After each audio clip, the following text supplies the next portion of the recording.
wa nasta'inuhu wa nastaghfiruh wa na'udzu billahi min syururi anfusina wa min sayyiati a'malina may yahdihillahu fala mudhillalah wa may yudlilhu fala hadiyalah asyhadu an la ilaha illallah wahdahu la syarikalah wa asyhadu anna muhammadan abduhu wa rasuluh la nabiyya ba'dah.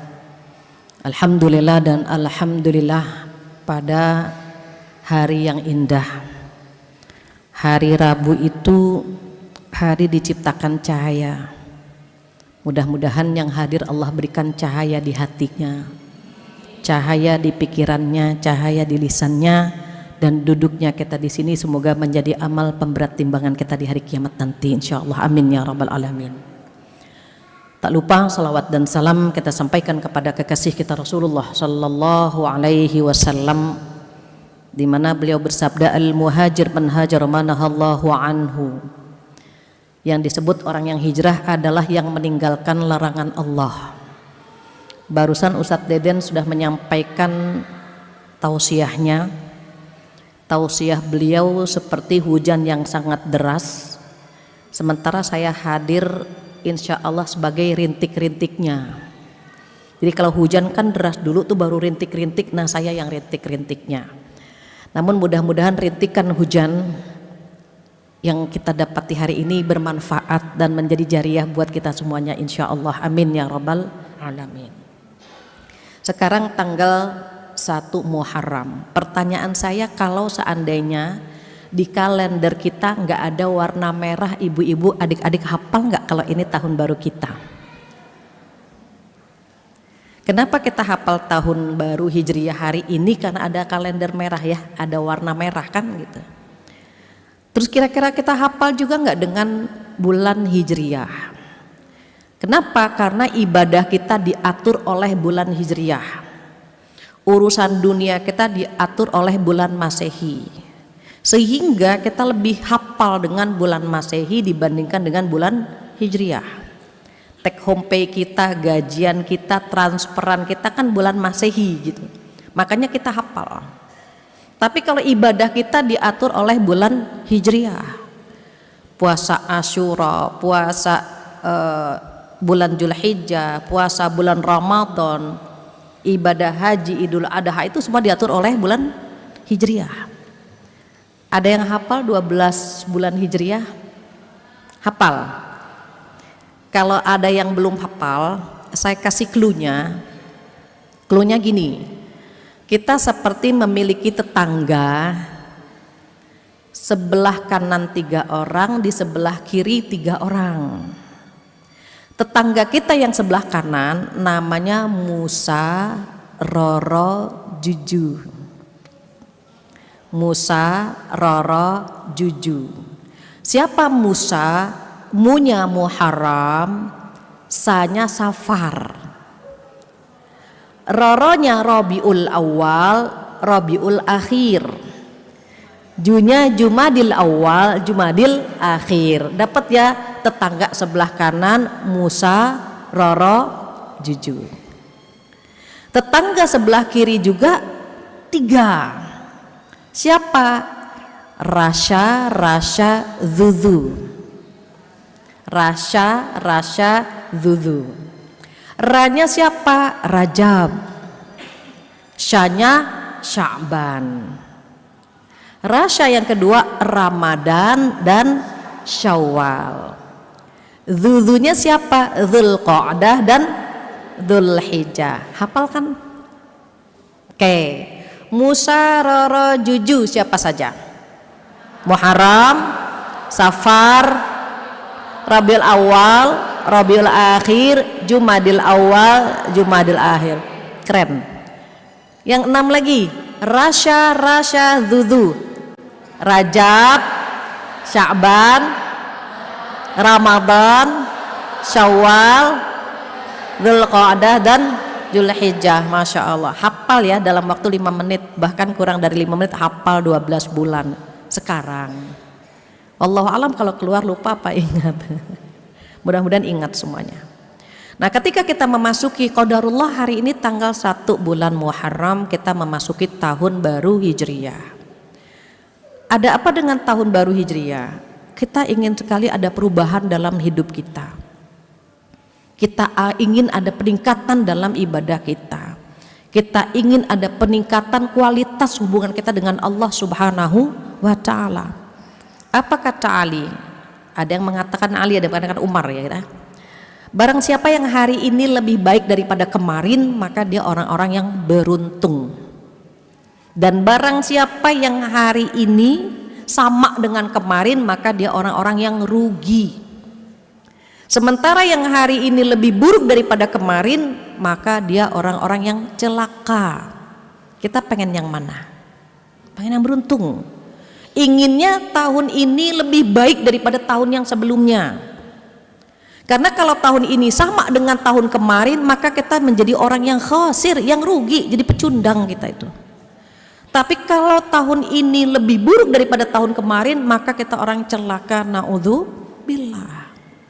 Maka dalam menyikapi perubahan tahun, kita ingin ada 4 hal yang bisa merubah dalam kehidupan kita. 4 hal ini yang insya Allah kita bisa sama-sama bawa pulang dan kita niatkan bahwa akan ada peningkatan dalam kehidupan kita. Apa yang pertama? Yang pertama adalah hijrah i'tiqadiyah. Apa hijrah i'tiqadiyah? Hijrah akidah, hijrah keyakinan. Hijrah di mana hubungan kita dengan Allah itu lebih baik lagi, lebih mesra lagi. Manjalah sama Allah, dekatlah sama Allah. Kita pasti dalam kehidupan diuji ya, sebagaimana yang beberapa bulan yang lalu sudah saya sampaikan. Kalau Allah sayang sama kita, itu Allah menguji kita. Kenapa diuji? Dalam hadis dikatakan, karena aku rindu dengan tangisannya di tengah malam. Ketika ditanya, kenapa engkau uji dia? Karena aku cinta kepadanya gitu. Jadi setiap ada perubahan tahun, kita ingin ada perubahan dalam diri kita. Yang pertama adalah hijrah i'tiqadiyah, hijrah keyakinan, di mana keyakinan yang salah kita luruskan. Jika ada keyakinan yang kurang pas gitu ya, masih ada keraguan, kita hilangkan.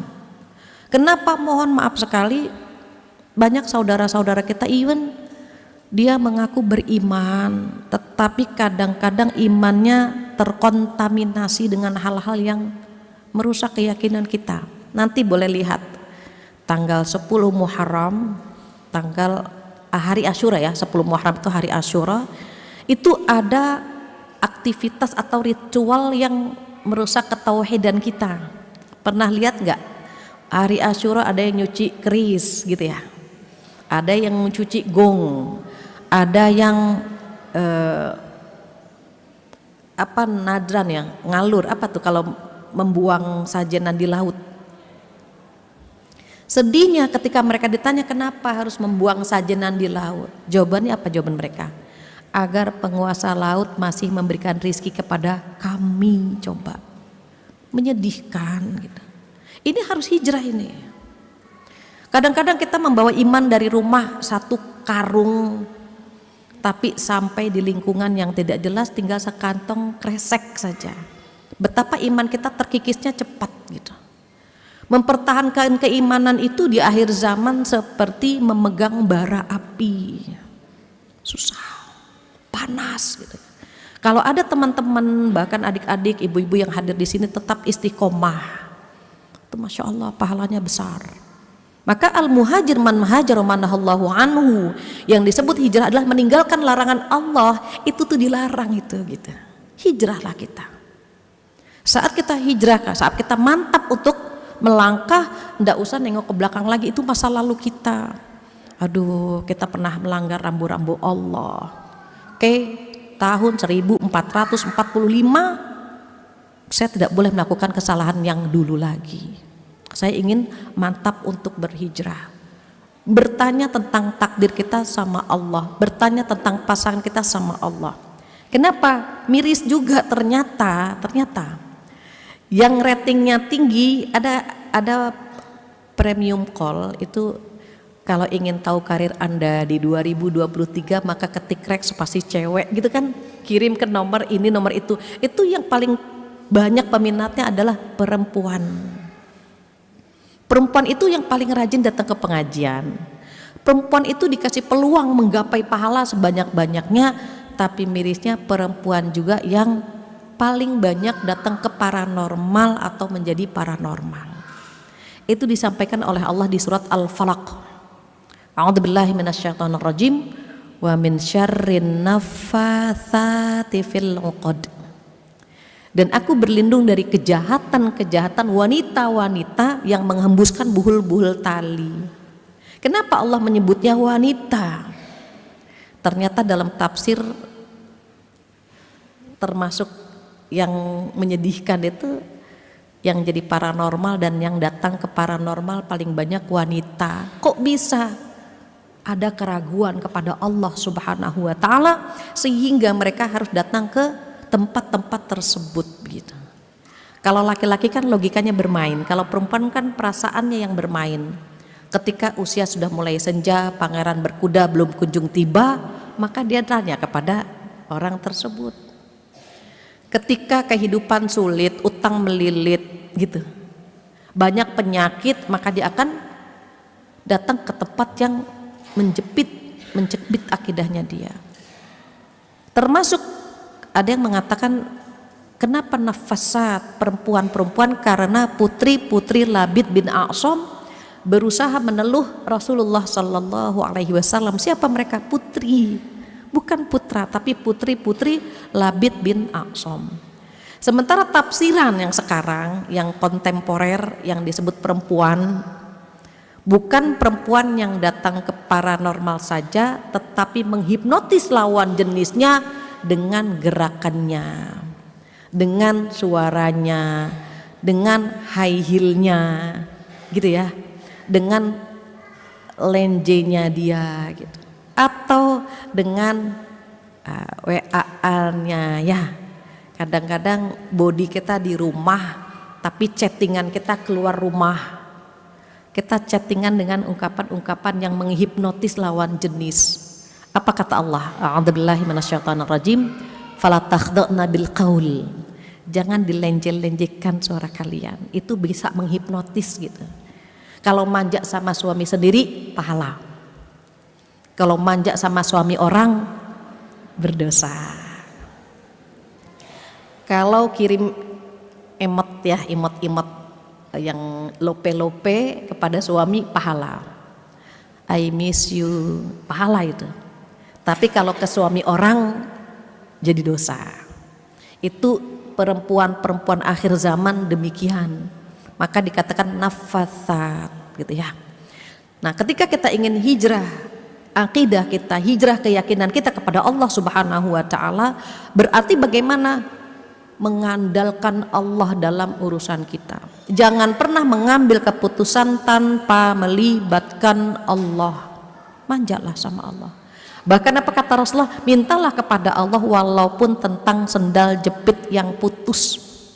Sendal jepit kan remeh-temeh, putus, mintanya sama Allah, apalagi masalah besar. Ini adik-adik masih imut-imut ya, kayaknya belum punya pasangan ya, atau sudah menikah? Belum kan? Belum. Pengen banget dapat pasangan yang 3T ya, takwa, tampan, tajir. Pengen kan? Maka pengen dapat pasangan yang 3T itu kita memantaskan diri menjadi wanita yang 3S. Apa 3S? Solehah, sabar, cantik. Cantik hatinya, cantik tutur katanya, cantik parasnya. Boleh nggak sih milih istri yang cantik? Boleh. Milih istri yang suami yang tampan boleh? Boleh. Apa kata Rasulullah? Tunkahul mar'ah li arba'. Nikahi wanita karena 4 hal. Yang pertama karena parasnya, li jamaliha. Kedua karena hartanya, li maliha. Yang ketiga karena nasabnya, wali nasabiha. Yang keempat wali diniha, karena agamanya. Fadfar bidzati din taribat yadak, pilih yang agamanya paling bagus maka kamu beruntung. Milih istri demikian, 4 kriteria, milih suami juga demikian, sama gitu. Jadi kalau kita pengen apa saja, manja sama Allah, minta sama Allah. Dalam hadis juga dikatakan apa? Tuhan, selangkah ku rapat padamu, 1000 langkah kau rapat padaku. Kita cuma selangkah, cuma ya Allah, ya Allah, ya Allah. Coba Allah 1000 langkah menghampiri kita. Ada apa hambaku? Ada apa? Dipeluknya kita, dirangkulnya kita. Walaupun dosa kita banyaknya luar biasa, kita beruntung punya Allah yang maha pengampun. Dosa kita banyak sekali, tetapi insya Allah kita akan dimasukkan ke dalam surga. Ibadah kita jauh dari sempurna, tetapi umat Nabi Muhammad akan dimasukkan ke dalam surga. Kata siapa? Kata Rasulullah Sallallahu Alaihi Wasallam, kullu ummati yadkhulunal jannah illa man aba. Seluruh umatku akan masuk surga kecuali yang tidak mau. Bukan surganya nggak diberi, kitanya yang nggak mau masuk surga. Maka para sahabat terheran-heran, siapa yang tidak mau ya Rasulullah? Beliau menjawab, man ata'ani dakhalal jannah wa man asani faqad aba. Barang siapa yang taat kepadaku, dialah orang-orang yang mau masuk surga. Dan barang siapa yang bermaksiat kepadaku, dialah orang-orang yang tidak mau. Coba, Rasulullah tidak mengatakan yang taat kepadaku masuk surga, yang bermaksiat kepadaku masuk neraka. Tidak, beliau mengatakannya yang taat masuk surga, yang bermaksiat tidak mau masuk surga. Sopan banget beliau menyampaikan hadis itu gitu. Kita sudah dijamin masuk surga, tapi ada yang tidak mau. Maka para nabi itu pengen banget jadi umat Nabi Muhammad. Kita dipilih oleh Allah menjadi umat Nabi Muhammad Sallallahu Alaihi Wasallam. Nabi Adam bikin dosa 1 kali dengan memakan buah terlarang, detik itu juga, saat itu juga dikeluarkan dari surga.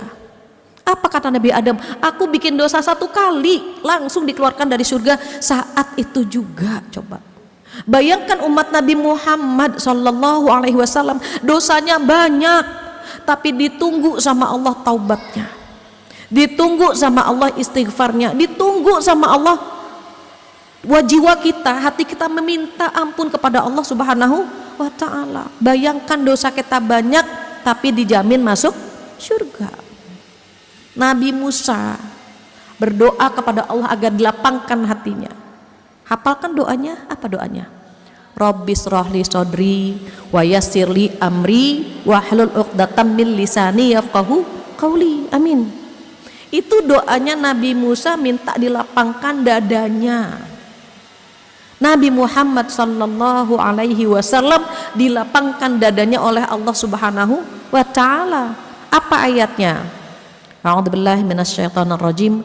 Alam nashrah laka sadrak. Coba, bukankah aku sudah lapangkan dadamu ya Rasulullah Sallallahu Alaihi Wasallam, tanpa meminta dilapangkan sama Allah. Nabi Musa perlu minta.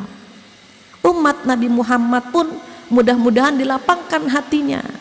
Termasuk duduk di sini tanpa izin Allah, kita nggak duduk di sini. Tapi kita dibimbing sama Allah. Kalau libur tanggal merah enaknya ngapain? Tidur ya, atau jalan-jalan gitu.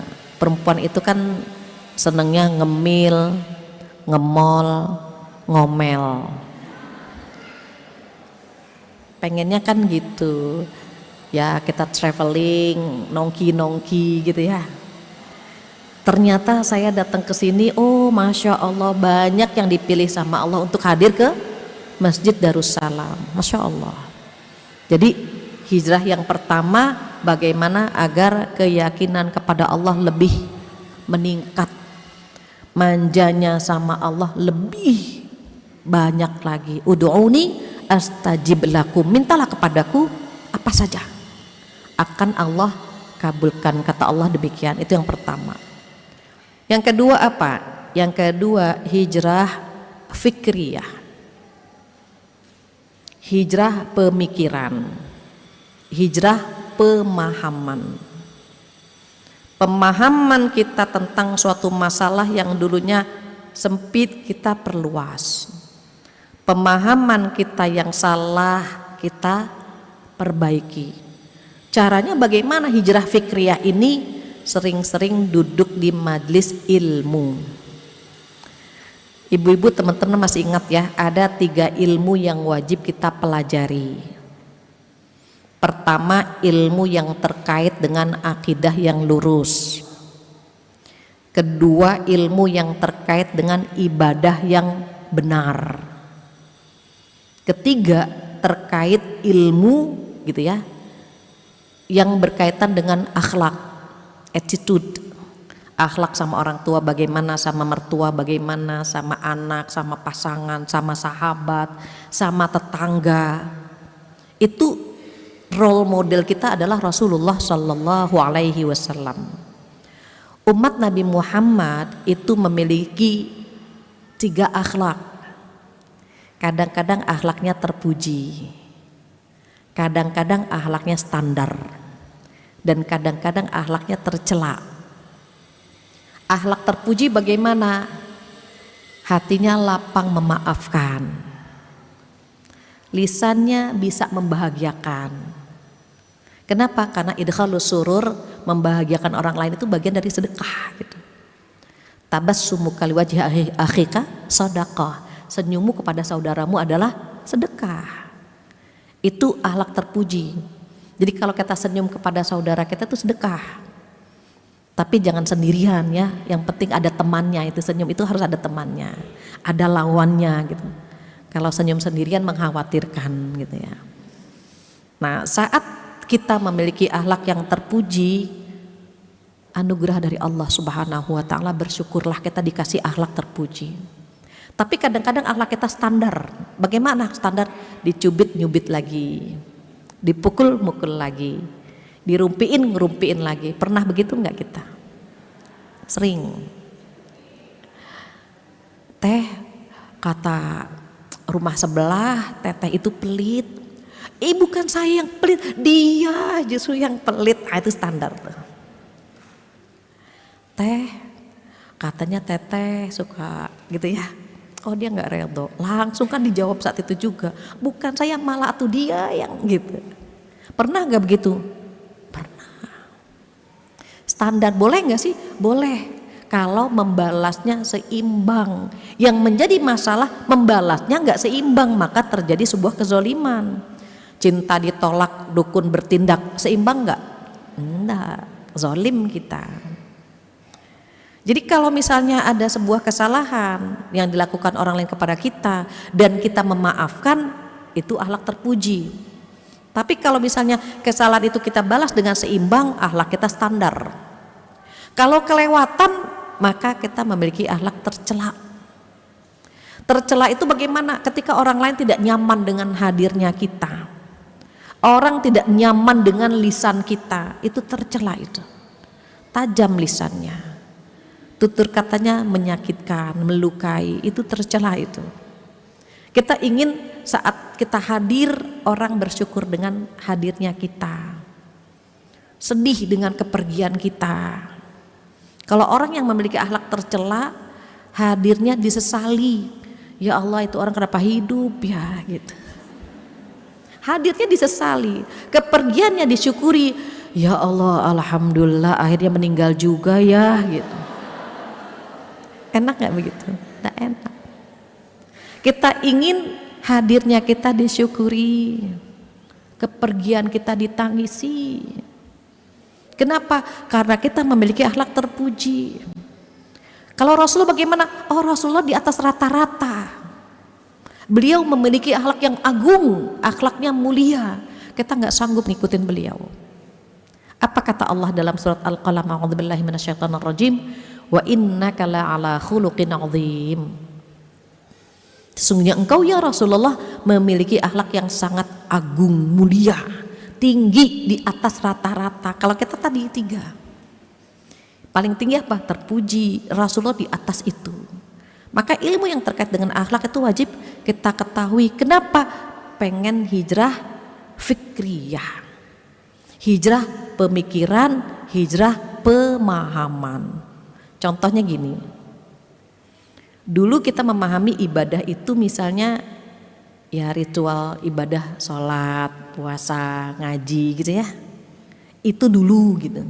Sehingga karena pengen hatam 1 hari 1 juz, kadang-kadang anak-anak nangis kita tinggalkan sebentar, belum selesai sebentar gitu. Kenapa? Kita memahaminya ibadah itu saat kita menjalankan ritual tadi gitu. Padahal ketika kita memeluk anak kita ibadah, suami tidur kedinginan kita selimuti ibadah, teman sedang galau curhat sama kita, kita kasih solusi ibadah. Banyaknya, Bu Fatia, aduh waktu saya habis buat ngurus mereka, sehingga saya nggak bisa begini, nggak bisa gitu ya. Padahal menservis mereka ibadah. Jadi kalau misalnya kita berpikir ibadah itu pintunya banyak gitu, nanti bisa ditengok pintu-pintu kebaikan itu di surat Al-Baqarah 177. Itu ada bisa lewat pintu akidah, bisa lewat pintu sedekah, bisa lewat rukun Islam, bisa lewat akhlak. Itu pintunya banyak banget, Masya Allah. Jadi kita tinggal cari. Perempuan itu dikasih sama Allah peluang mendapatkan pahala tuh banyak banget, Masya Allah, banyak banget. Kalau kita menjadi seorang anak perempuan bisa menjadi penghalang orang tuanya dari api neraka. Kalau kita bagus mendidiknya, maka anak ini menjadi penghalang kita dari api neraka.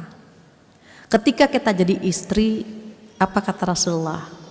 Seorang wanita yang melakukan 4 hal: sholat 5 waktu, puasa bulan Ramadan, taat kepada suami, dan menjaga kehormatannya, maka dikatakan kepada wanita itu, masuklah lewat pintu surga mana saja yang kamu mau. Coba, apakah ini diberikan kepada laki-laki? Tidak, kepada kita.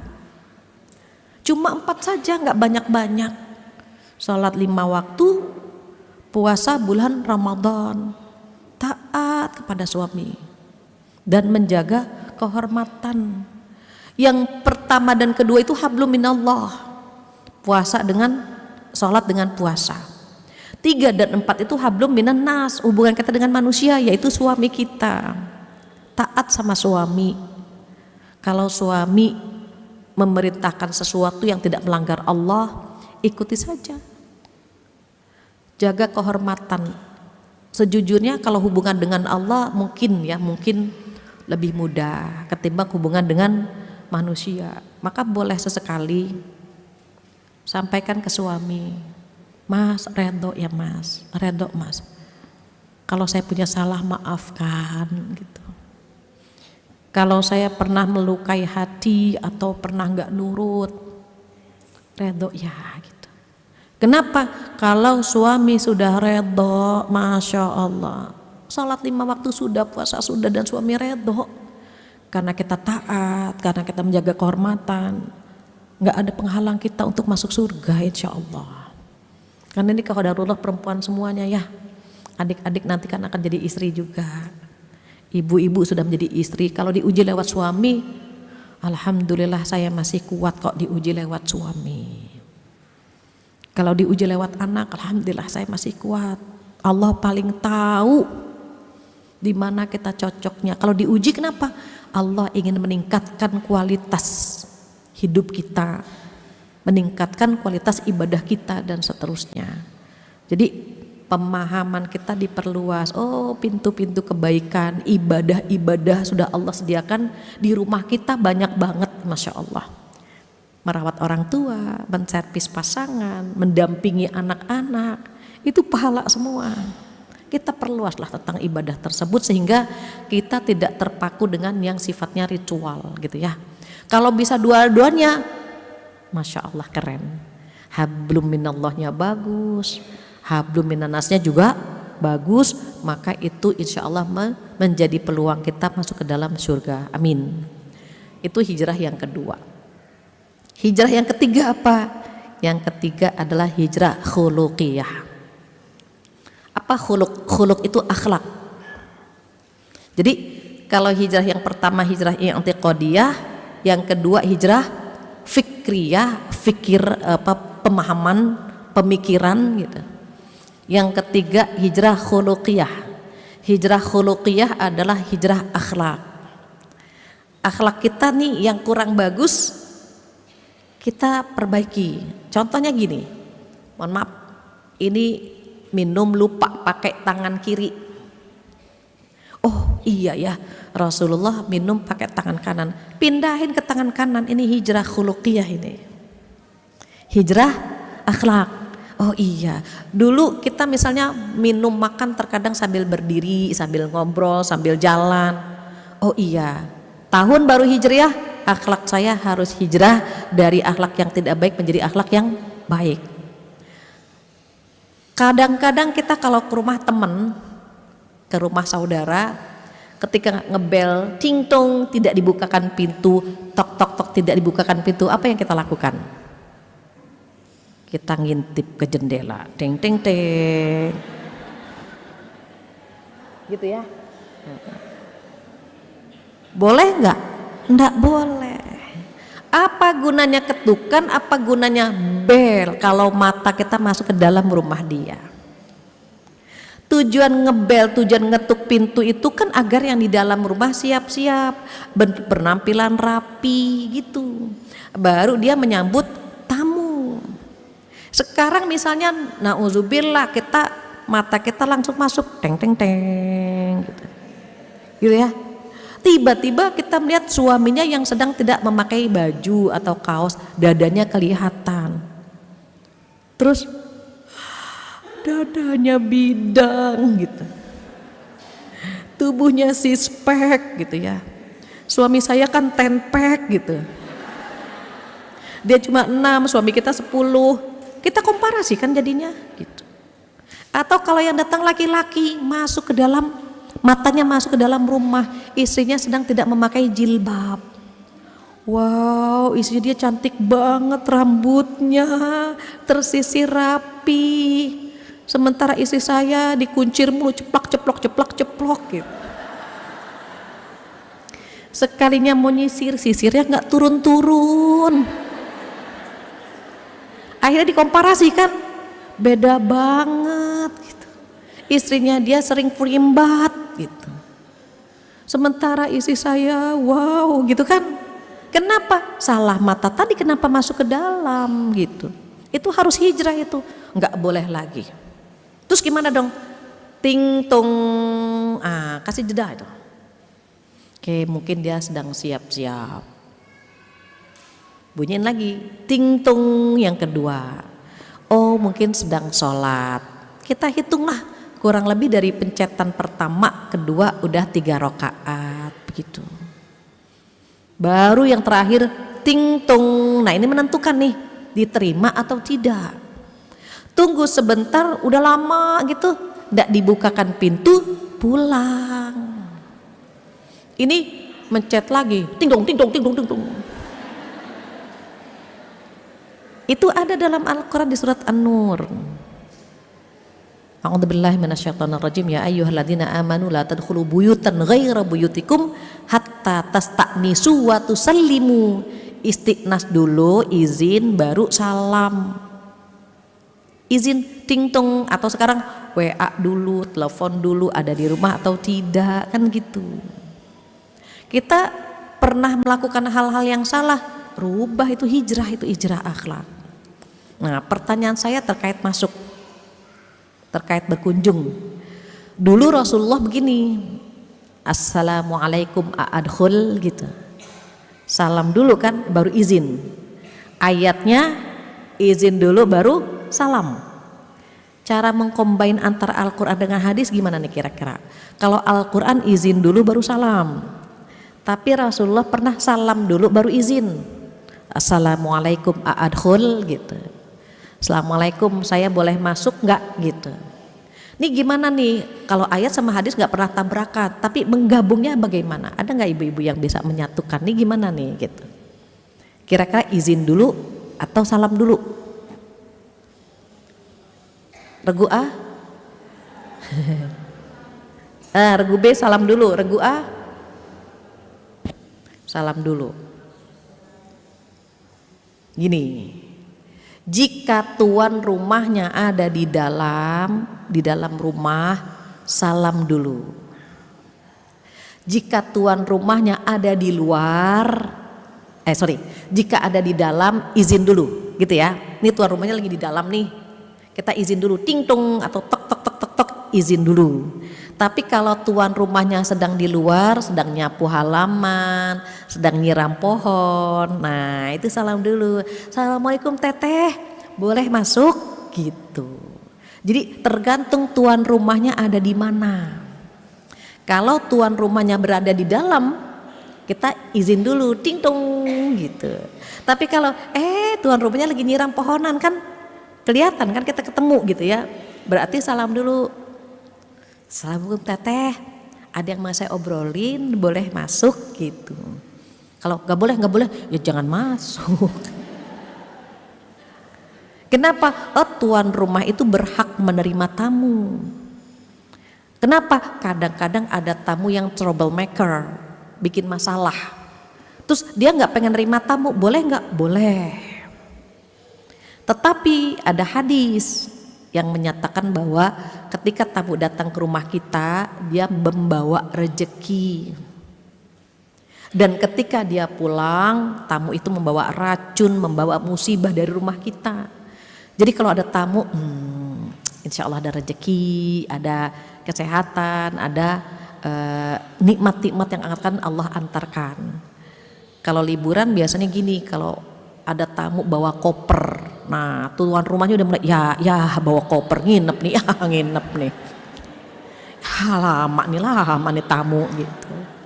Padahal kalau kita meyakini hadirnya tamu ke rumah kita membawa rejeki dan perginya membawa musibah, kita senang banget kedatangan tamu gitu ya. Itu contoh hijrah akhlak. Sama kondangan, datang ke resepsi pernikahan, itu ada dalilnya juga di surat Al-Ahzab. SMP, selesai makan dan mengucapkan selamat, langsung pulang. Jangan berlama-lama. Kecuali kalau yang menikahkan atau yang bikin acara masih keluarga kita, itu bisa SMA. Selesai makan, angkut sisanya, boleh. Tapi kalau kita sebagai tamu undangan, enggak usah berlama-lama. Kenapa? Dulu Rasulullah saat menikah dengan Zainab, itu sahabat masih nongkrong di situ, masih ngobrol-ngobrol. Sampai beliau tengok lagi, sahabat masih ngobrol. Jadi beliau sungkan gitu ya. Kan enggak mungkin, sorry ya udah malam. Bukan begitu akhlak Rasulullah kan gitu. Jadi beliau tuh cuma dilihat, masih belum pulang, masuk lagi ke kamar, ditengok lagi, belum pulang juga ya gitu. Jadi kita kalau datang ke resepsi pernikahan sesuai dengan jam yang tercantum begitu, agar tidak menyusahkan sahibul hajat. Jangan sampai nanti kita nanya dulu, ngobrol, ketemu di mana ya Allah, masya Allah suaminya ganteng misalnya gitu ya. Kasihan dia capek udah begini bu, salaman begini, kita minta penjelasan, minta klarifikasi, kasihan dia. Bagusnya apa? Pulang, nanti lain waktu baru silaturahim lagi, ngobrol lah yang panjang, nggak apa-apa. Atau sebelum resepsi ada undangan, ibu mau ngundang putrinya, jodohnya orang mana bu? Nggak ada masalah. Tapi saat resepsi jangan berlama-lama. Itu etikanya begitu tuh, di surat Al-Ahzab ada. Al-Quran kalau kita buka itu akhlak banyak banget gitu, banyak banget ya. Sampai kondangan diatur, kunjungan diatur, makan juga diatur, berpenampilan diatur. Agama Islam itu kerennya masya Allah. Dari bangun tidur sampai mau tidur lagi diatur. Kalau berkunjung diusahakan tidak di 3 waktu misalnya gitu, sebelum subuh, setelah subuh, di waktu zuhur. Itu waktunya mereka tidak berpakaian secara sempurna, kan siang gerah. Biasanya ibu-ibu kan pakai baju dinas ya, pakai daster gitu. Boleh sih pakai daster, yang penting dasternya masih bagus, masih layak gitu. Yang nggak boleh kan dasternya banyak lubang anginnya. Kalau ada lubang-lubangnya dari tokonya nggak apa-apa. Ini kan lubangnya kena kesetrika, karena udah tipis. Nah itu yang kasihan suami kita melihat hal-hal yang begitu kan ya gitu. Maka akhlak yang pernah kita punya kurang terpuji, hijrahlah kepada akhlak yang lebih terpuji lagi. Akhlak sama orang tua. Dulu misalnya sering debat, diskusi, sering keras-kerasan. Kalau bisa ngalah sajalah sama orang tua gitu ya. Iya bu, iya. Dulu para sahabat ibunya tuh belum muslim, masih kafir. Mereka kalau ngomong sama orang tua nunduk. Tayyib ya tayyib ya nunduk. Bagaimana orang tua kita yang masih satu agama dengan kita. Taatnya sama orang tua tuh luar biasa, Masya Allah. Adik-adik kalau yang masih punya orang tua, ya ibu-ibu semuanya yang masih punya orang tua, bahagiakan orang tua kita. Bahagiakan. Kalau bisa setiap bulan ada yang kita sisihkan untuk orang tua kita. Nanti kalau orang tua bilang begini, nah Masya Allah nah, ibu beruntung punya anak seperti kamu nak. Selalu mendoakan ibu, selalu memperhatikan ibu, selalu memberikan uang tiap bulan untuk ibu nak, Masya Allah. Semoga hidup kamu bahagia nak, aras di atas langsung berguncang hebat mengabulkan doa ibunda kita. Mumpung masih ada, minta redho sama orang tua. Allah menitipkan murka dan redhonya itu di orang tua. Ridhallahi fi ridhal walidain wa sukhtullah fi sukhtil walidain. Ridho Allah itu tergantung ridho kedua orang tua, dan murka Allah pun tergantung murka kedua orang tua. Lihat orang-orang berhasil, orang-orang sukses karena sama orang tuanya, Masya Allah, Masya Allah. Tapi kalau kita melukai hati orang tua, menyakiti hati orang tua, dikhawatirkan orang tua nggak redho, sengsara hidup kita, na'udzubillah. Maka yang punya orang tua maksimalkan, bahagiakan gitu ya. Elus-elus, pijit-pijit, ngobrol. Kita pun nanti akan sampai ke usia itu gitu. Kalau misalnya kita menganggap dia menjengkelkan, toh kita pun akan sampai ke usia itu. Berharapnya apa? Kalau kita sabar menghadapi orang tua kita, kalau anak-anak kita pun akan sabar menghadapi kita. Kan pesan Rasulullah begitu. Birru aba'akum tabirrukum auladukum. Berbaktilah kepada kedua orang tuamu, kelak anak-anakmu akan berbakti kepadamu. Bukan karma tapi hadis. Hadis Rasulullah Shallallahu Alaihi Wasallam. Teman-teman, adik-adik yang punya orang tua, ya bahagiakan.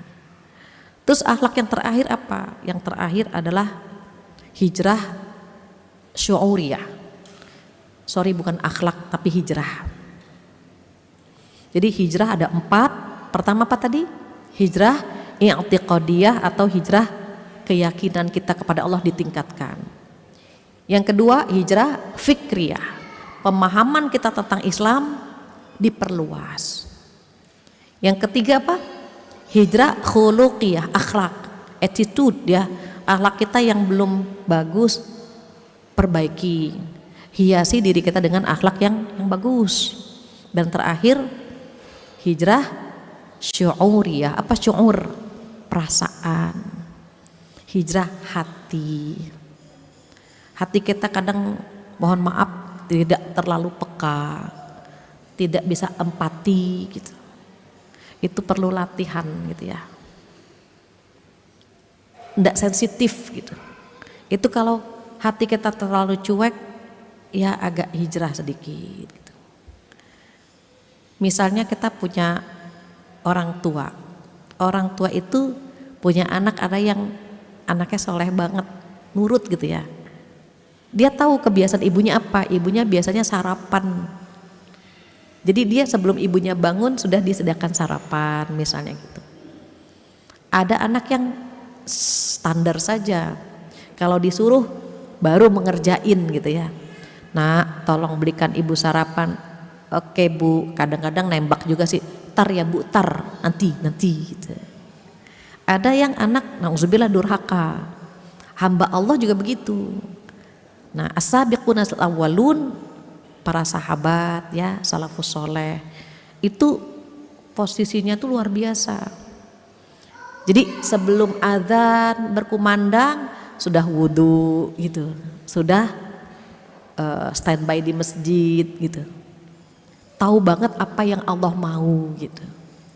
Kalau kita kan pertengahan ya, kadang-kadang tepat waktu, kadang-kadang molor gitu ya, tar makan dulu atau gitu kan. Even kita tahu nih dikit lagi azan zuhur, Allahu Akbar, langsung keluar, alhamdulillah umur kita sampai waktu zuhur. Tapi Allah juga tahu ya kita lapar gitu. Kita makan dulu, ngobrol dulu gitu kan. Terus nanti lupa, kaget, ya Allah udah jam 1, udah jam setengah 2 gitu. Kita menunda-nunda. Ada juga yang durhaka kan sama Allah, gak pernah sholat gitu ya. Nah gambaran hamba Allah ini terkait ibadah, terkait akhlak, terkait banyak hal ya, itu disebut sama Allah di surat Fatir ayat 35 bahwa kita ini terbagi menjadi 3 golongan gitu. Saat kita akan hijrah, saat kita akan berubah, itu tantangannya besar. Mungkin kalau dulu kita di nomor 1, cobalah kita naik ke nomor 2. Kalau kita sudah di posisi nomor 2, cobalah naik ke kelas 3 gitu. Apa kata Allah di surat Fatir? A'udzubillahi minasyaitonirrajim. Tsumma awrasnal kitaba alladziina istafaina min ibadina. Faminhum zalimun li nafsihi wa minhum muqtasid wa minhum sabiqun bil khairati biidznillah. Apa sabiqum bil khairat? Sabiqum bil khairat itu berlomba-lomba dalam kebaikan. Jadi kata Allah kemudian tsumma awrasnal kitab gitu ya. Kemudian kami wariskan Al-Qur'an ini kepada hamba-hamba yang kami pilih. Kita dipilih nih sama Allah. Tapi kata Allah ada 3 kelompok di situ. Kelompok pertama siapa? Faminhum zalimul linafsih. Kelompok yang pertama itu adalah orang-orang yang menzolimi diri mereka sendiri. Apa arti zalim? Zalim artinya tidak menempatkan sesuatu pada tempatnya. Waktunya sholat tidak sholat, waktunya puasa tidak puasa, harusnya taat sama orang tua dia nggak taat gitu. Harusnya menjaga kehormatan dia tidak menjaga kehormatan, maka dia termasuk orang-orang yang menzalimi diri sendiri. Kalau yang kedua siapa? Kedua kata Allah wa minhum muqtasid. Yang kedua ini orang-orang yang ekonomis, yang pertengahan, STMJ. Apa STMJ? Salat terus, maksiat jalan. Salatnya tetap gitu, tapi maksiat juga doyan gitu ya. Dan kita khawatir kita orangnya. Kita sholat iya, ngerumpi iya gitu kan. Ngaji iya, tapi mengomentari orang lain juga iya. Karena tadi ya perempuan itu gatel kalau gak ngomentari gitu. Jadi komentator ulung perempuan itu. Ada yang lebih, ada yang kurang, itu dikomentari sama dia. Yang lebih dikomentari, Masya Allah ya, suaminya ganteng banget, padahal istrinya jelek gitu. Yang lebih dikomentari, yang kurang dikomentari. Nah ini pertengahan, dia sholat gitu. Jadi kalau ada yang bilang, Bu Fatia ada temen ngajinya rajin, tapi gitu ya, ada tapinya. Nah itu tinggal diperbaiki yang tapinya saja. Nggak ada kalimat percuma gitu ya. Orang hijrah itu harus diapresiasi. Mereka tuh seneng kalau diapresiasi. Contohnya gini,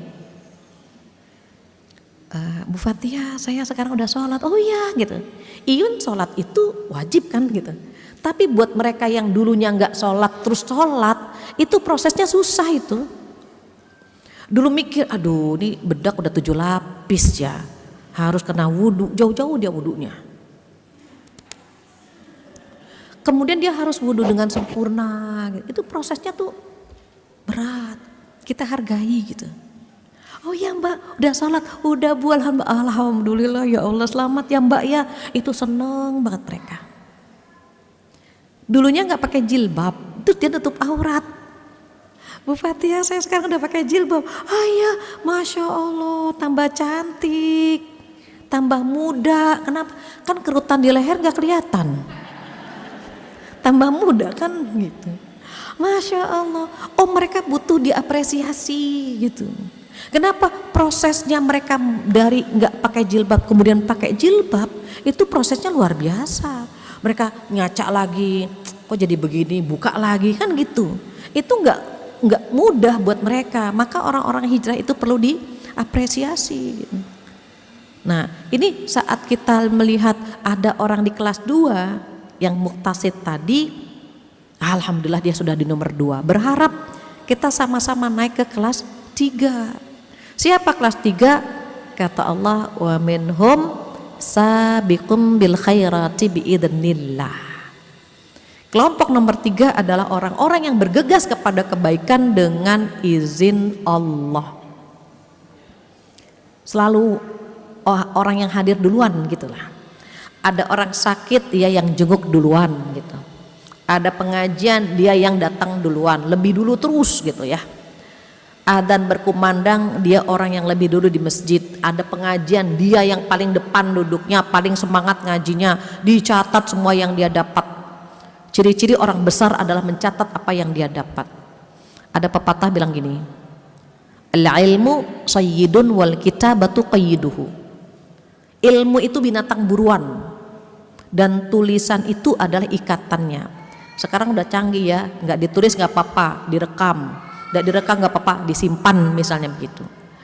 Jadi ilmu itu binatang buruan dan tulisan itu adalah ikatannya. Qayyid suyudaka bil hibalil wathiqah. Ikatlah binatang buruan itu dengan kuat gitu. Diingat, dipraktekkan, diamalkan gitu ya.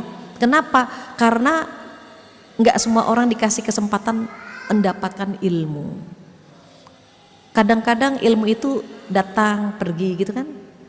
Ada yang namanya jiping, ngaji kuping didengar gitu, tapi nanti lupa. Ada lagi jiro, habis ngaji catatannya ditaro gitu, lupa juga gitu. Tapi kalau dia simpan, dicatat, dia lupa, oh iya catatannya mana ya, bisa dibuka kan gitu. Seperti kita misalnya dapat binatang buruan, dapat sapi, kita sembelih bareng-bareng kan, dagingnya bisa dinikmati sama keluarga. Nah, tadi Bunda ngaji nak di Darussalam nak, ternyata itu dikemas, dikupas bareng-bareng sama suami, sama anak-anak.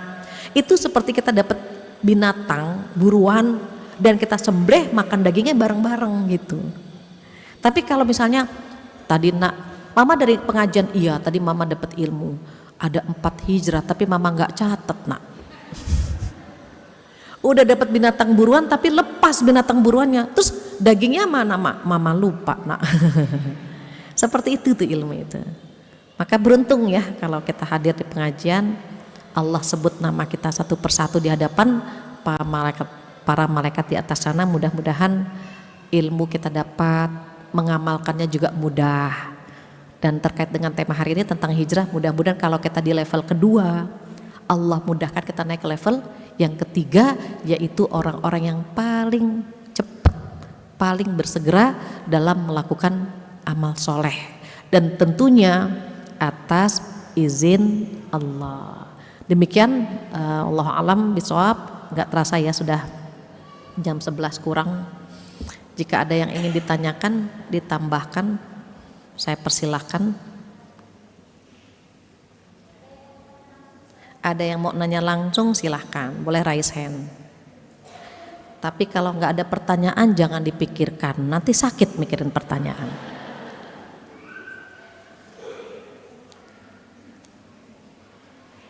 Assalamualaikum warahmatullahi wabarakatuh, Ustazah. Waalaikumsalam warahmatullahi wabarakatuh. Di mana nih? Ada pertanyaan dari saya. Bagaimana pandangan Islam tentang perayaan Tahun Baru Islam? Itu saja. Assalamualaikum warahmatullahi wabarakatuh. Waalaikumsalam warahmatullahi wabarakatuh. Ketika mengadakan perayaan Tahun Baru Islam, kalau Rasulullah mengadakan enggak? Tidak.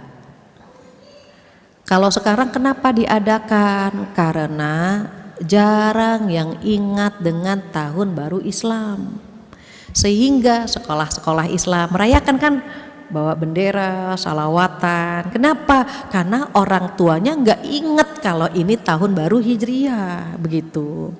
Jadi mensosialisasikan, mensyiarkan gitu ya. Kalau Rasulullah enggak ada. Kalau sekarang kenapa perlu dirayain, perlu disosialisasiin gitu ya? Karena memang untuk mengingatkan kita gitu. Ironis ya, kita kalau tahun baru Masehi kan gebyar gitu, gebyar banget gitu, dengan macam-macam ya, macam-macam kembang api, macam-macam atraksi dan seterusnya. Terus kenapa kalau tahun baru kita, tahun baru umat Islam tuh enggak banyak yang tahu. Jadi hari ini kita memulai dengan Bismillah, harapannya tahun ini lebih baik daripada tahun kemarin. Terus alhamdulillah tahun lalu kita sudah isi dengan hal-hal yang positif gitu. Jadi kalau dalam Islam bagaimana? Tergantung bagaimana sudut pandang kita. Kalau niatnya untuk mensyiarkan biar orang tahu ini tahun baru kita loh gitu, ya nggak apa-apa kan, sekolah-sekolah Islam gitu kan, sekolah Islam terpadu bikin pawai sampai bertanya-tanya ini ada apa sih, ini tahun baru Islam Bu, oh gitu. Mensosialisasikan, membumikan, mensyiarkan biar mereka oh ada ya tahun baru Hijriah ya, ada Bu gitu. Kan banyak nih emak-emak yang nggak tahu kalau hari ini tanggal 1 bulan Muharram. Terus kalau kita tahu bagaimana? Alhamdulillah kita sudah tahu. Tinggal kita punya kemauan nggak mengisi gitu ya. Mengisi bulan Muharram ini dengan hal-hal yang positif, dengan ibadah. Contohnya sholat malam, sholat sunnah diperbanyak, puasa sunnah diperbanyak, begitu. Jadi wallahu alam seperti itu ya gambarannya. Demikian. Baik, ada pertanyaan di sini. Mohon pencerahan Ustazah, mengapa orang yang baru mulai berhijrah dalam perjalanan selalu mendapat ujian berat? Seperti itu yang selalu terjadi. Gini. Ketika seseorang akan pindah, ini ilustrasi. Ketika orang akan pindah, bawaannya banyak nggak? Banyak ya. Aduh ya Allah repot banget bawa lemari, bawa tempat tidur gitu kan? Karena mau pindah. Sehingga kita tuh dibuat ribet gitu. Aduh ya Allah, terkadang ada yang ketinggalan kan? Ya Allah itu mesin cuci belum dibawa, itu yang pindah kan? Sekarang seseorang mau pindah dengan seluruh akhlaknya, pikirannya gitu. Pasti kan ujiannya berat. Iya, setan nggak pernah redho kalau orang itu berubah, nggak akan pernah redho. Kenapa? Berarti temennya berkurang. Kenapa kalau orang hijrah ujiannya berat? Kadang-kadang mohon maaf ada yang sampai diganggu. Karena kata setan, ya temanku berkurang nih gitu. Kok kalau orang yang jahat-jahat nggak banyak ujian? Orang yang gak hijrah gak banyak ujian, karena setan gak perlu lagi menggoda dia sudah jadi temennya, makanya gak diganggu gitu. Sama halnya misalnya orang mau nikah, ujiannya berat kan, karena ingin menjalankan sunnah Rasul, makanya ujiannya berat. Ada yang bilang begini, Bu Fathia waktu pacaran dia romantis, harmonis gitu, tapi kok pas nikah enggak gitu ya, enggak seperti yang saya bayangkan. Karena waktu nikah sudah halal, dibuat sama setan menjenuhkan, melelahkan gitu. Waktu pacaran kan enggak halal gitu kan, dihiasilah pacaran itu lebih indah daripada saat menikah. Jadi orang yang hijrah itu orang yang mau pindah dari level yang standar ke level berikutnya, ditarik sama setan, biar kita turun ke level semula. Kenapa? Setan nggak mau. Itu yang pertama. Yang kedua, orang hijrah itu pahalanya besar. A'dhamu darajah. Jadi orang hijrah itu diangkat derajatnya sama Allah. Orang kalau mau diangkat, dites dulu kan. Contoh, SD ada ujian, SMP ada ujian gitu kan. SMU ada ujian, sampai kita kuliah. Kalau kita dites di SMP nggak lulus, nggak bisa lanjutkan ke SMU. Di mata manusia saja perlu ada tesnya, Allah pun demikian. Nih mau diangkat nih derajatnya sama Allah. Kira-kira kuat gak ya gitu. Orang hijrah itu manfaatnya banyak. Boleh tolong buka surat At-Taubah ayat 20.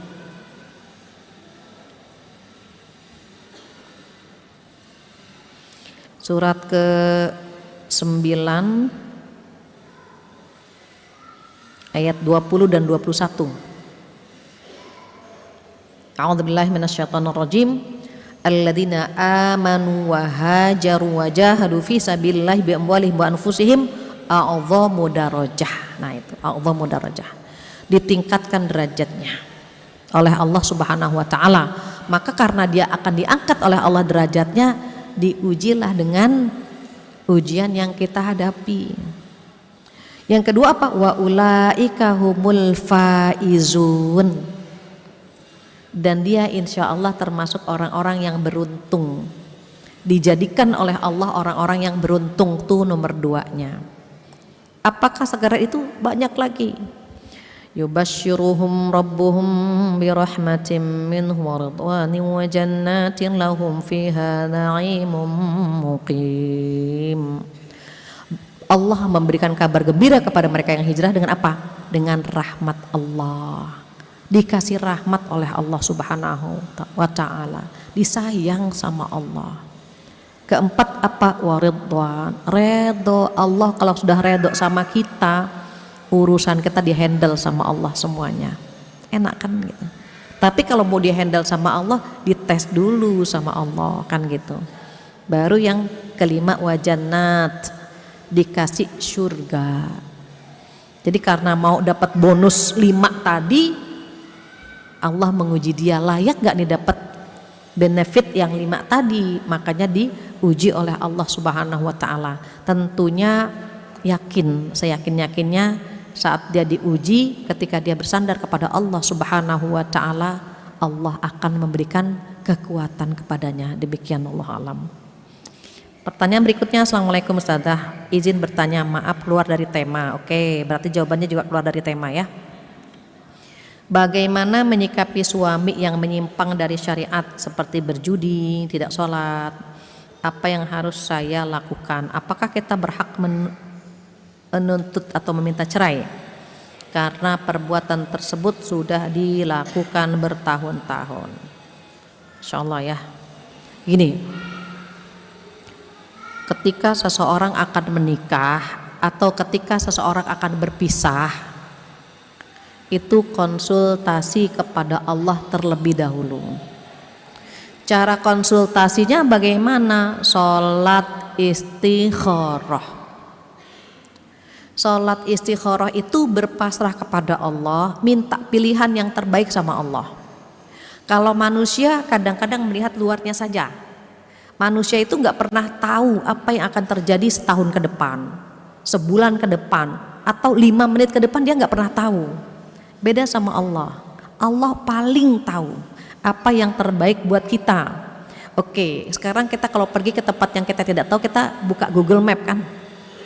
Kita sama Google Map sikoh banget, percaya banget sama Google Map. Turn right, kita ke kanan. Turn left, kita ke kiri. Ikut apa yang kata Google Map bilang ya. Walaupun terkadang dia ngajak ngasruk-ngasruk juga gitu.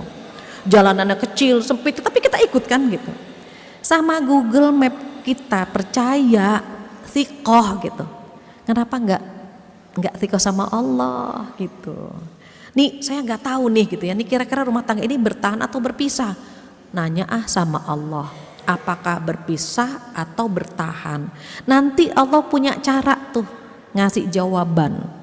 Kalau secara hukum bagaimana? Boleh. Karena suaminya sudah cacat mental, cacat perilaku. Boleh. Tapi kalau dia bersabar dengan perilaku suaminya, ada pahala besar di sana. Jadi nanti kita nggak tahu nih ini gimana ya gitu, bertahan atau berpisah ya. Itu yang pertama diambil adalah sikap yang pertama, sholat istikharah terlebih dahulu, nanti ditunjukin sama Allah. Kok dia punya akhlak yang baik, dia ada perubahan, dia sayang sama anak-anak misalnya. Itu berarti apa? Bertahan dalam rumah tangga tersebut. Tapi kalau misalnya setelah sholat istikharah keburukannya semakin ditunjukkan sama Allah, atau semakin ilfil ya, kita semakin gak suka gitu, boleh jadi kecenderungan berpisah lebih kuat gitu ya. Jadi menikah ataupun bercerai konsultasikan kepada Allah Subhanahu wa ta'ala. Demikian. Pertanyaan Bismillahirrahmanirrahim. Boleh angkat tangan, raise hand di mana nih? Iya, silahkan. Afwan Ustazah, Assalamualaikum warahmatullahi wabarakatuh. Izin. Waalaikumsalam. Ustazah, Afwan kan tadi membahas tentang hijrah, yang mana ketika hijrah itu juga Allah memberikan ujian. Afwan Ustazah, ana izin untuk meminta motivasinya, bagaimana caranya agar kita itu bisa bertahan akan ujian yang Allah berikan ketika sedang berhijrah tadi. Oke. Syukran Ustazah. Baik. Assalamualaikum warahmatullahi wabarakatuh. Waalaikumsalam warahmatullahi wabarakatuh. Ini nyambung pertanyaan pertama ya, yang tadi ujian ya. Jadi ketika kita diuji oleh Allah Subhanahu wa ta'ala, kita mau move on ya, mau hijrah, kan setan gak pernah ridho tuh ya. Terus gimana dong? Berdoa, nanti bawa pulang duit. Apa duit? D-nya doa, doa yang banyak. Untuk bisa istiqomah itu doanya ada di surat Al-Imran ayat 8. A'udzubillahi minasyaitonirrajim. Rabbana la tuzigh qulubana ba'da idh hadaitana wa hab lana min ladunka rahmah innaka antal wahhab. Apa artinya? Ya Allah, jangan engkau ambil hidayah yang sudah engkau berikan kepadaku. Jangan engkau cabut, jangan engkau condongkan hatiku kepada dosa gitu. Jadi minta agar hati kita mantap. Istiqomah itu berat, yang ringan istirahat. Jadi kalau kita mau hijrah, mau berubah ke arah yang lebih baik, teman-teman masa lalu kita itu banyak yang harus kita tinggalkan. Dan mereka pasti bilang, kamu udah gak asik lagi kayak dulu gitu kan, payah nih gitu. Kadang-kadang melalui mereka itu kita goyah gitu. Aduh gimana ya gitu. Nah terus gimana kan, duit, D-nya doa, U-nya apa? Usaha. Pilih circle yang kondusif. Pilih circle yang kondusif. Teman-teman kita sekarang banyak ya artis-artis hijrah itu keren, Masya Allah. Circle-nya sudah mulai dibatasi. Kalau mau hijrah, circle lama itu dihindari. Katakanlah misalnya, mohon maaf, kita dulu nongki sama orang yang gak sholat, itu udah kita ganti dengan circle orang-orang yang sholat, circle orang-orang yang senang sama pengajian. Jadi selain doa, kita pun harus usaha nyari circle yang bagus gitu. Bayangkan kita pernah duduk dengan orang-orang yang gak sholat, deg-degan. Jadi kita masih nongki, masih nongkrong, masih makan, adzan berkumandang, gak ada orang yang mengingatkan kita sholat. Ketika kita akan sholat, kita kan takut dibilang solehah kan gitu. Ya takut dibilang solehan, yang lain gak sholat, salah sendiri kenapa kita kumpul sama mereka kan gitu. Berbeda kalau kita lingkungannya orang-orang sholat. Coba baru Allahu Akbar, teman kita langsung bilang, zuhur nanti kita sholatnya di mana ya? Langsung diingatkan sholatnya di mana, mau pergi kemana juga pasti diingatkan sholat. Maka berarti usaha kita harus berkumpul dengan orang baik-baik. Kita membatasi circle kita yang kira-kira banyak ngajak dosa, adalah gitu ya, mulai disingkirkan, diganti dengan circle yang baik. Terus duit, D-nya doa, U-nya usaha, mengganti circle atau membatasi circle kita. I-nya apa? Ikhlas. Namanya juga mau berubah. Mohon maaf, orang diet diet saja, orang diet itu kan harus kerja keras kan, nahan hawa nafsu makannya. Orang mau hijrah juga begitu, diet dari dosa. Aduh, dulu seringnya pacaran ya, aduh ketemu dia deg-degan lagi gitu misalnya, tinggalkan, ikhlas saja. Dek, kok kamu udah gak mau dideketin sih dek? Saya baru tahu kalau pacaran itu dilarang, karena pacaran kita itu gak normal misalnya gitu. Orang pacaran kan biasanya hadap-hadapan kan, hadap-hadapan, jarang yang belakang-belakangan kan orang pacaran. Kak, apa kabar? Kamu gimana? Enggak kan? Pasti hadap-hadapan orang pacaran itu. Terus nanti kata setan, masa cuma tatap-tatapan aja? Peganglah tangannya, kan gitu. Walaupun dimulai dengan zikir Bismillahirrahmanirrahim, pegang tangan. Tangannya halus deh, Alhamdulillahirabbil alamin. Enggak, sampai kakak astagfirullah kakak, kita sudah melanggar rambu-rambu Allah. Baik dek, kalau gitu mari kita tutup pacaran kita dengan doa penutup majelis dan istighfar 3 kali. Nggak bisa. Maka berarti bagaimana? Ikhlas itu. Kakak, kalau kita berjodoh insya Allah kita ketemu lagi ya. Untuk sementara kita sama-sama fokus dengan pendidikan kita atau dengan karir kita. Kalau memang kakak serius, datang ke rumah orang tua saya. Ikhlaskan gitu. Jangan bangga pacaran 10 tahun. Bu Fatia, alhamdulillah saya udah pacaran 10 tahun dan dia setia. Ya Allah mbak, kalau nikah udah punya anak SD, saya bilang. Tapi kan kalau pacaran dosa gitu ya, itu ikhlas. Baru T-nya tawakal. Jadi hasilnya kita serahkan sama Allah saja. Berarti doa minta kekuatan, kemudian punya usaha ya, meninggalkan circle yang tidak baik. Saat menjalani ujian tersebut kita ikhlas, ini ujian, semoga Allah ngasih kekuatan, semoga Allah gitu. Terus tawakal dengan hasilnya, ya Allah mudah-mudahan saya diangkat ke level yang lebih tinggi dengan ujian ini, begitu. Demikian jawabannya, insyaallah. Yang berikutnya, Assalamualaikum warahmatullahi wabarakatuh. Ustadzah, cara beribadah namun dalam menjalannya kerap kali saya terkecoh dengan menonton HP dan berbelanja di aplikasi sehingga terkadang saya lupa dan khilaf. Bagaimana menyiasatinya Ustazah? Tinggalkan HP sementara. Itu. Baca Quran. Saya jarang baca Quran di HP. Kenapa? Karena kalau baca Quran di HP terus ada notifikasi, Quran kalah sama notifikasi tadi.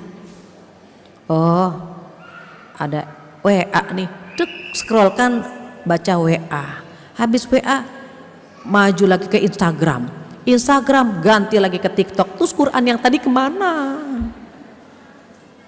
Makanya kalau mau baca Quran, mau ibadah, jangan disatukan sama HP, kalah. Baca Quran, HP-nya disembunyikan dulu, ting tung, biarin aja kita baca dulu, nanti pas udah waktunya baru kita. Tapi kalau misalnya kita baca Quran di HP, oh kalah. Sholat sama HP aja kalah terkadang kan gitu. Atau mau sholat nonton TV, sinetron, pas iklan wudu, mumpung iklan wudu, habis wudu duduk lagi di sinetron, gitu kan. Terus iklan lagi baru sholat, nah itu baru Allahu Akbar, mulai lagi sinetron itu. Kita cepatnya luar biasa. Kenapa? Karena disambi. Ibadah sholat salah satu ibadah yang gak bisa disambi. Puasa sambil nyuci bisa. Puasa sambil ke pasar bisa. Puasa sambil goreng ikan bisa. Sholat sambil goreng ikan, itu gak bisa. Sholat sambil nonton sinetron gak bisa. Sholat sambil nungguin aplikasi ndak bisa. Memang harus ada yang kalah. Maka kata Allah apa? A'udzubillahi minasyaitonirrajim. Fawailul lil musallin alladzina hum an salatihim sahun. Maka celakalah bagi orang-orang yang sholat, yaitu yang lalai dalam sholatnya. Nah, lalai dalam sholat itu ada 3 kelas. Kelas yang pertama para sahabat, mereka kalau nggak khusyuk, mereka bilang udah lalai itu. Aduh celaka, sholatku tidak khusyuk gitu. Maka ada beberapa sahabat kalau sholatnya tidak khusyuk, langsung sedekah 1 hektar kebun. Kita nggak khusyuk tiap hari. Sekalinya khusyuk bingung, ya Allah ini ketiga apa keempat ya Allah. Coba bayangkan, repot. Jadi kalau mereka tuh nggak khusyuk tuh udah merasa celaka, aku sholatnya tidak khusyuk, udah merasa celaka. Itu level paling tinggi. Level kita yang mana? Level kita yang kedua. Lalainya kita apa? Nah, lalai kita, lalai waktunya, lalai rokaatnya, lalai bacaannya. Nah itu kita. Lalai waktunya sering kan kita terlambat, nanti gitu kan. Lalai rokaat bagaimana? Astagfirullahaladzim, ini kedua apa ketiga ya Allah, astagfirullah ya Allah, ini kedua apa ketiga gitu. Kalau lagi bingung ambil yang sedikit ya, kedua atau ketiga, kedua. Aduh ini ketiga atau keempat, ketiga gitu. Ambil yang sedikit. Nanti sebelum salam sujud sahwi. Itu kalau lalai rokaat. Yang ketiga apa? Lalai bacaannya. Contoh kita mau baca surat yang agak panjang. Bismillahirrahmanirrahim. Tabarakalladzi biyadihil mulku wa huwa ala kulli syai'in qadir. Tabarakal. Enggak ingat itu kita. Akhirnya balik lagi Bismillahirrahmanirrahim. Qul huwallahu ahad. Pernah begitu enggak? Pernah. Lalai. Kenapa? Tadi karena kita enggak fokus. Jadi lalainya kita itu bisa 3, bisa waktu, bisa rokaat, bisa bacaan. Terus kalau lalai yang paling parah yang mana? Lalainya orang-orang munafik. Tadi ya kalau sahabat lalainya ndak khusyuk. Kalau kita lalainya bisa lalai waktu, rokaat, bacaan. Nah kalau yang ketiga ini lalainya orang munafik. Orang munafik bagaimana? Mereka sholatnya riya, pamer. Orang munafik itu kalau sholat cuma zuhur dan asar, maghrib, isya, subuh mereka nggak sholat. Kenapa? Kan gelap, nggak kelihatan. Jadi kalau misalnya kita sholat karena orang lain, nah nauzubillah itu. Orang munafik sholatnya apa? Riya. Atau mereka meninggalkan sholat gitu. Ini yang paling parah. Jadi kalau ada aplikasi solusinya ya untuk sementara jauhkan dulu aplikasi tersebut gitu ya. Oke. Pertanyaan berikutnya, Assalamualaikum Ustazah, bagaimana cara mengikhlaskan atau memaafkan orang yang pernah menyakiti hati kita? Apakah tindakan yang saya lakukan sudah benar dengan menghapus nomor HP-nya dan menjaga jarak dengan orang tersebut? Kalau ada yang menyakiti hati kita, kita berusaha memaafkan. Caranya bagaimana? Yang pertama, ya Allah, ini terjadi atas izinmu. Dia melukai hati kita kan atas izin Allah kan, untuk menguji kesabaran kita. Jadi ingat ya Allah, ini kan atas izin Allah. Terus yang kedua bagaimana? Pengen banget kita menjadi hamba yang bertakwa. Ciri-ciri hamba yang bertakwa diantaranya mudah memaafkan kesalahan orang lain. Tapi itu kan butuh proses. Jika ternyata sulit, melihat dia kesel lagi, melihat dia gitu ya, luka lama hadir lagi, maka boleh menjaga jarak saja tanpa memutuskan hubungan silaturahim, begitu. Jadi kalau kita kan orang-orang beriman nggak boleh meninggalkan saudara ini 3 hari, nggak boleh marahan gitu ya, lebih dari 3 hari. Jadi kalau misalnya menjaga jarak dibolehkan, memutus hubungan tidak dibolehkan. Berikutnya berbicara mengenai hijrah khuluqiyah yang tadi sempat dibahas. pemateri, saya ingin bertanya mengenai bagaimana sikap seorang muslim apabila menerima undangan acara terutama walimatul arsh yang di dalamnya terdapat banyak hal yang tidak disyariatkan Islam seperti ikhtilat, percampuran tamu laki-laki dan perempuan yang bukan mahram dalam suatu tempat, mengandung banyak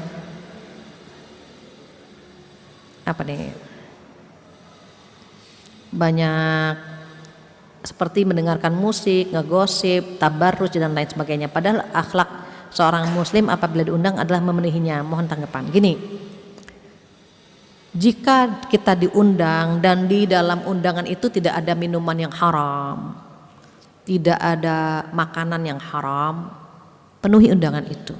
Allah, saya ngambil S1 S2 di Pakistan, ada orang Afgan bilang begini, Ustadz, saya boleh nggak naik bis bercampur dengan lawan jenis, ikhtilat? Dosen saya tanya gini, kamu dari mana? Afgan. Afgan tidak boleh. Kenapa? Pemerintahnya memfasilitasi itu. Saya tanya lagi, Ustadz, ikhtilat nggak boleh gitu. Anti dari mana? Indonesia, Ustadz. Indonesia saya pernah ke sana. Semua di Indonesia ikhtilat gitu. Di kampus ikhtilat, kantor ikhtilat, mobil ikhtilat gitu. Gitu ya. Semuanya di Indonesia ikhtilat gitu. Saya tanya lagi, Ustadz, bagaimana kalau saya ingin menyebarkan ilmu saya dengan ikhtilat? Karena kan mobil ikhtilat.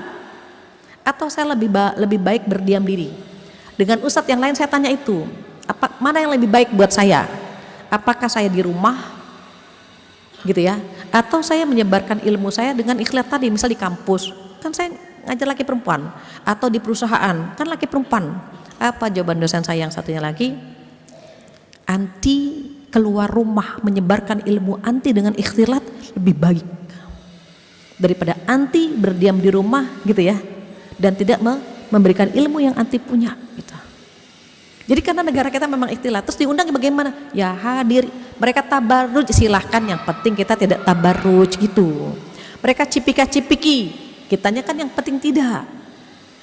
Karena tidak semua resepsi pernikahan itu dipisah gitu ya.